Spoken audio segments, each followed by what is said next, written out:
Anigu waxaan isweydiiyey marka sidee nin rag ah loogu durayaa hormoon ay dumarka loogu talagalay ama hormoon dumarka loogu talagalay. Waxaa lagu sheegaa inuu yahay boqorka 5,000 ee naagood. Waxay ku dureen hormoonaadka naagaha si ay uga joojiyaan galmadiisa iyo dareenkiisa xad dhaafka ah.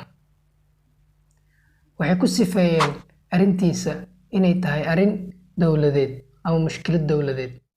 Magacaygu waa Cabdullaahi, waxaad iga daawanaysaa Loofow.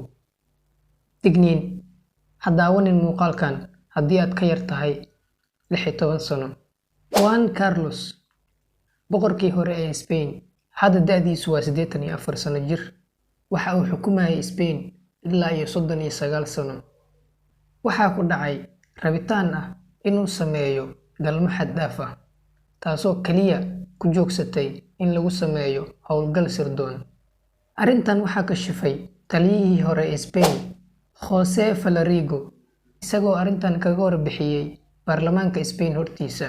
Waxa uuna dhahay waxaa khasab ku noqotay mukhaabaraadka Spain in ay odayga ku duraan hormoonka loo yaqaano estrogen hormone, kaasoo loo isticmaalo dumarka, iyo hormoonada joojinaya testosterone ee nimanka ama ragga,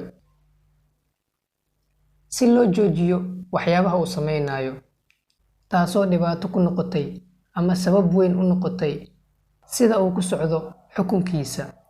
Waxaana loo aqoonsaday inay tahay mushkilad weyn oo dowladeed. Waxaa mar iswada qabsaday ka hadalka arrintan magaalada Spain.